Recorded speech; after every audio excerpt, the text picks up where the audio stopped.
Viu, será que finalmente chegou a hora de comprar small caps na B3? Por que eu tô te dizendo isso? Primeiro porque tivemos uma saída massiva de capital estrangeiro aqui do país. Isso afeta muito o Ibovespa, mas muito mais as small caps. O nível de volatilidade nessas ações é superior. A liquidez dessas empresas é inferior, de tal modo que elas são mais sensíveis a grandes movimentos de entrada e saída de capital. E pela filosofia do Contrarian Investing, do Warren Buffett, o momento em que há um ciclo muito negativo de alto pessimismo é o melhor momento, teoricamente, para comprar ações. E as small caps ficaram para trás. Quando você olha aqui o índice Bovespa, que aí pega empresas maiores, a gente está falando, claro, o principal critério do Bovespa não é a capitalização, igual o S&P 500. Mas mesmo com o critério adotado pelo Ibovespa, ainda assim você pega as maiores, tá? E qual que é o ponto aqui? O ponto é o seguinte: Ibovespa, querendo ou não, goste ou não, subiu nos últimos 12 meses e subiu muito bem no ano passado. É esse ano que está devolvendo todos os ganhos até o momento da gravação desse vídeo, 15 de agosto. E quando a gente olha para o índice de small caps, temos então o Ibovespa, o índice de small caps. A gente vê, primeiro, pegar 10 anos. 10 anos eu estou falando de um índice Ibovespa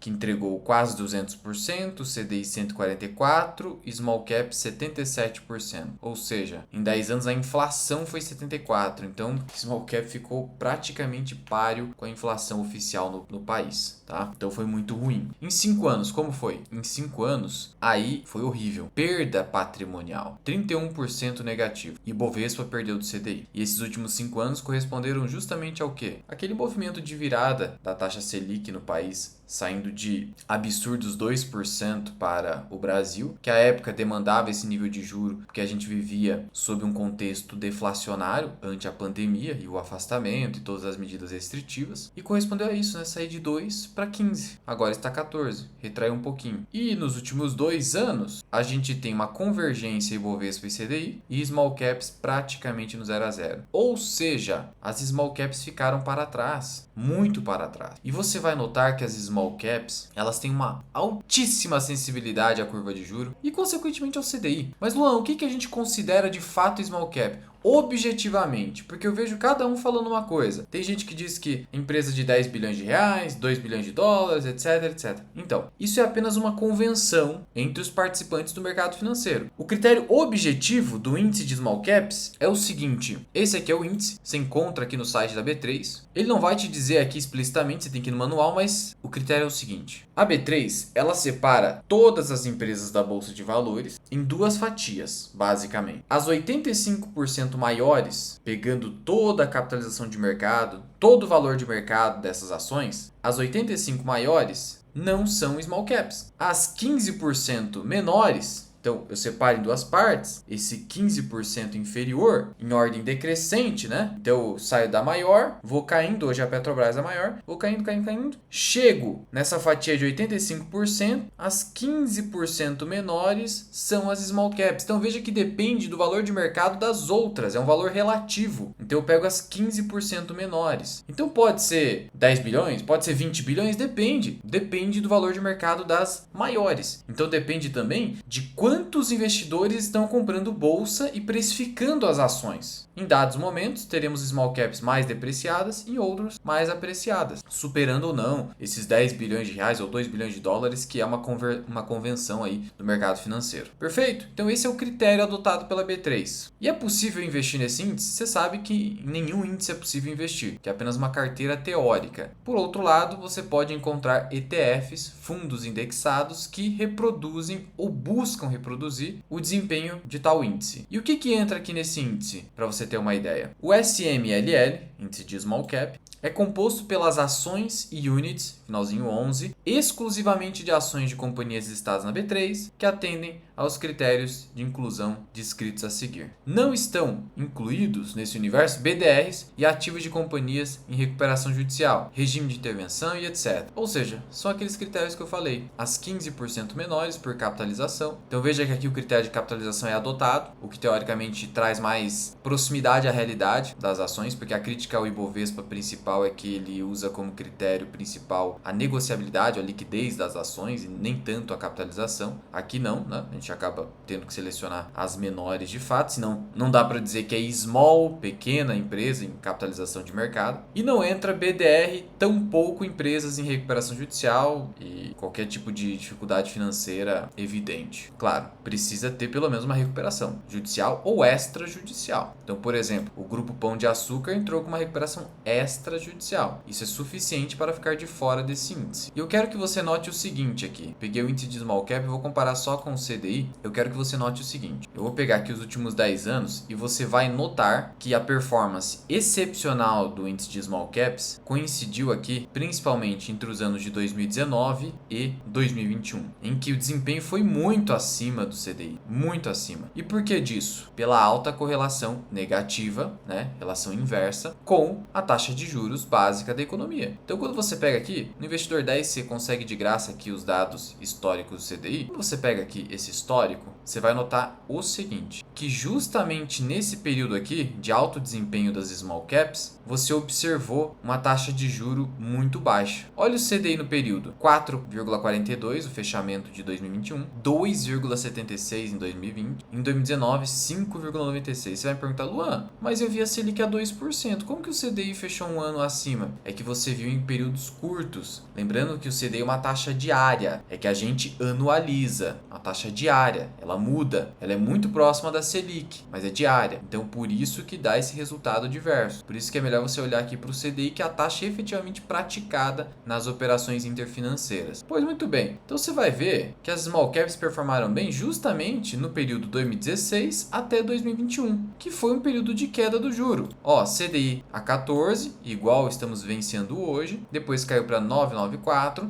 6,43%, 5,96%, 2,76%. Opa, aqui começou a virada. E foi o pico máximo ali de desempenho das small caps. E aí a gente teve, né, a partir de 2022, novamente juros de 2 dígitos no Brasil. O que vige até hoje, a gente continua, mesmo com a Selic caindo de 15 para 14, com o maior juro real do planeta. E isso traz muita imprevisibilidade para as small caps. Por quê? Primeiro, vamos dar uma olhada aqui quais são as small caps selecionadas por esse índice. Eu clico aqui em composição da carteira e você vai notar que são essas as ações que estão no índice, que inclusive tem mais ações que o Ibovespa. Ibovespa não passa de 100 ações e aqui a gente passa, a gente chega a quase 110, tem 109 ativos. Eu joguei aqui no Excel para colocar aqui um filtro em ordem decrescente para a gente ver o peso que cada ação tem no índice e começa com Copasa. Copasa é o maior peso. Depois a gente tem aqui TOTUS, Allos, Lojas Renner, Açaí, Smart Fit, Gerdau, Multiplan, Taesa é uma small cap, tá vendo? Fleury, Cosan, tá poluindo o índice, né? Natura. Então, ao investir num ETF, esse é o problema do ETF, tá? É um problema, mas que você pode resolver. Mas é um problema. Se você usa um ETF para reproduzir um índice, você vai ser obrigado a aguentar determinados ativos que você não teria individualmente. Você teria Natura? Você teria Brava Energia, talvez? Você teria Cosan? Você teria Smart Fit? Você teria IRB, Cogna, Tenda? Dificilmente você teria todos esses ativos, mas a gente está falando aqui de 109 ativos. Até Gafisa, nem sei porque está aqui ainda. CVC. Então essas são as small caps, você pode consultar depois, ali no site da B3. Então veja, são empresas menores. E como que basicamente se formam os preços na Bolsa de Valores? Eles se formam, teoricamente, a partir da avaliação que todos os indivíduos que participam do mercado financeiro, e eu estou falando pessoas físicas e jurídicas, como que eles avaliam cada empresa. E a avaliação está numa planilha. E essa planilha, ela acaba exigindo, no modelo aplicado, taxas de retorno maiores em empresas de menor capitalização, porque o risco nessas empresas é maior. Então, se o risco nessas empresas é maior, sim, simplesmente o tamanho já é uma condição de risco, porque, por exemplo, se eu sou uma empresa maior, eu tenho mais condição de barganhar, eu tenho um poder maior de barganha junto ao meu cliente e junto ao meu fornecedor. Só por aí já é uma vantagem que, teoricamente, não existe em small cap, razão pela qual a small cap, por estar nessa posição desfavorecida, ela já tem um pouco mais de risco. Isso é só uma simplificação. Mas você vai ver que o rating, ou seja, a nota de crédito dessas empresas costuma ser pior do que o rating dado às grandes empresas lucrativas. Então, tem uma série de nuances, mas o fato é que elas são consideradas mais arriscadas. E aí eu exijo uma taxa de retorno maior. Então, se eu exijo uma taxa de retorno maior, e essa taxa está muito atrelada ao CDI, com o CDI alto, meu amigo, esqueça a boa performance nesses ativos. Então, para eu ganhar dinheiro de verdade com esses ativos, eu preciso de um juro muito mais baixo. Assim como quem visa ganhar dinheiro com marcação a mercado, precisa de um juro muito mais baixo. E aí, juro é basicamente risco fiscal. A gente só vai ter um juro mais baixo com um risco fiscal mais controlado. Ajuste fiscal é indispensável para isso. Se isso não acontecer no Brasil, esqueça. Esqueça small cap, esqueça marcação a mercado com títulos do governo de longo prazo. Essa é a realidade. E eu posso me expor a small caps de maneira generalizada por meio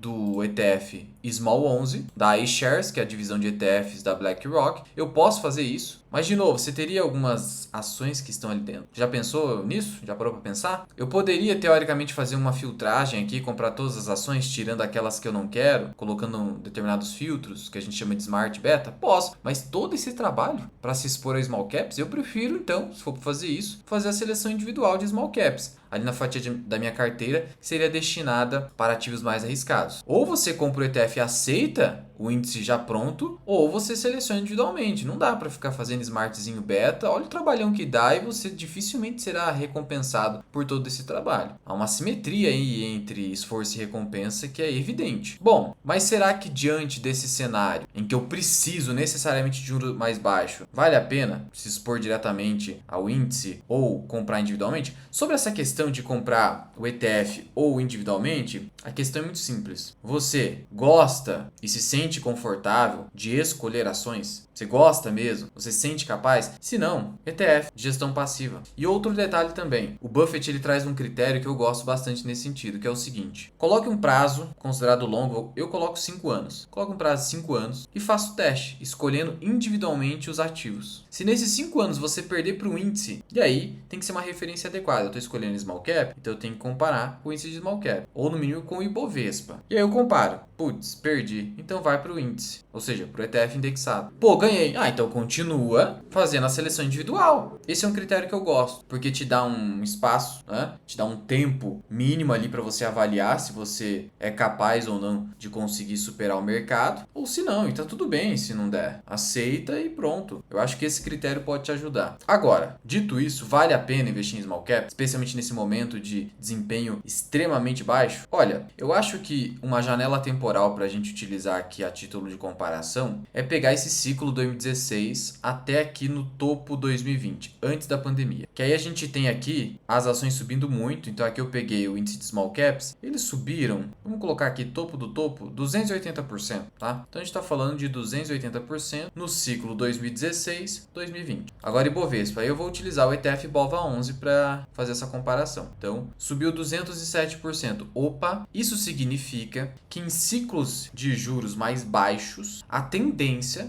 histórica das small caps é vencer as large e mid caps que estão no Ibovespa. Claro, olha a sensibilidade. Ibovespa está conseguindo entregar retorno até acima do CDI, como a gente viu, mesmo com CDI muito alto. Porque, por exemplo, tem Petrobras, que é mais afetada pelo dólar, pelo barril do petróleo. Então tem outros ativos ali, a Vale, mesma situação, minério de ferro, China. Agora, small cap é muito correlacionada com o CDI. Então você percebe que, se você acredita num ciclo mais alongado de queda do juro, sim, faz total sentido você diversificar um pouco do seu patrimônio em small caps. Faz total sentido. Por outro lado, se eu olhar para o Divo 11, que aí, olha só isso aqui, né? Eu vou pegar o mesmo período de comparação. Divo 11 eu estou falando do índice de dividendos. Nesse mesmo período, rapaz, você tem noção que foi a mesma performance? Olha só, uma leve diferença. O que isso mostra pra gente? Que o fator dividendo no Brasil é extremamente relevante, já que o Divo 11 performou bem e continua performando em juro alto ou juro baixo. Loucura, né? E mesmo aqui, quando as ações estavam caindo, não caiu tanto assim. Teve queda muito mais acentuada. Olha como foi mais acentuado aqui. 50% de queda ali, 30% de queda. E Bovespa, quanto que foi? Ah, igual o Divo 11. Mas o retorno do Divo 11 tem sido superior. Então, no final das contas, se você não tem uma convicção muito clara de ajuste fiscal e queda de juros de maneira mais substancial, o seu foco não deveria ser small cap. Deveria ser ação de dividendo. Agora, dentro do método Barbell, um pedacinho pode ser small cap. Mas você viu que a relação risco-retorno nem compensa tanto. Você tem basicamente o mesmo retorno um pouco acima em ciclo de baixa de juros que a ação de dividendo, só que a volatilidade é muito diferente. Você fica um tempão aí ó, sem retorno retorno para quando vir um ciclo de alta, né? Isso olhando para o índice. Claro que se eu selecionar individualmente, o resultado é outro. Então, eu particularmente penso que se eu fosse seguir pelo caminho de comprar small cap, eu não iria pelo índice, tá? Eu não iria pelo índice. Eu compraria algumas small caps em específico para alocar ali um percentual reduzido do meu portfólio destinado para ações de crescimento ali. E aqui na minha planilha de valor intrínseco das ações, existem small caps. Por exemplo, Banco ABC, você tem o BR Partners, você tem algumas small caps. Então, sim, dentro do stock picking, selecionar small caps faz sentido, mas de novo, a concentração da sua carteira tem que ser em ação de dividendo. Ponto final. É onde você tem mais segurança e excelentes retornos. E para acompanhar essa planilha, a sua atualização, que ocorre pelo menos a cada trimestre, ou em virtude de algum fato relevante que altere o valor da empresa, para mim, obviamente nas minhas contas, você pode se tornar membro do canal, que eu disponibilizo isso aqui de maneira atualizada. Aqui em assinatura, no meu canal no YouTube, você vê aqui quais são os benefícios de se tornar membro. Mais de 100 vídeos exclusivos, mais de 70 postagens exclusivas para membros, onde, por exemplo, eu coloco o aporte que eu fiz um ativo, fica tudo lá. Você acessa minha carteira do Investidor 10 e acessa aqui a planilha de valor intrínseco, que é a mesma coisa que preço-alvo, preço-teto. E filtrando aqui em só para membros, você tem na abinha de vídeos os vídeos exclusivos que eu vou publicando recorrentemente para os membros do canal. Seja de ação da minha carteira ou não, eu sigo muito com prioridade as sugestões dos membros do canal. Me parece justo, né? Então basta clicar aqui em Seja Membro, podendo cancelar a qualquer momento. Agora eu quero saber a sua opinião a respeito das small caps. Faz sentido seguir pelo índice ou não? Quero saber a sua visão e eu te vejo no próximo vídeo. Fui!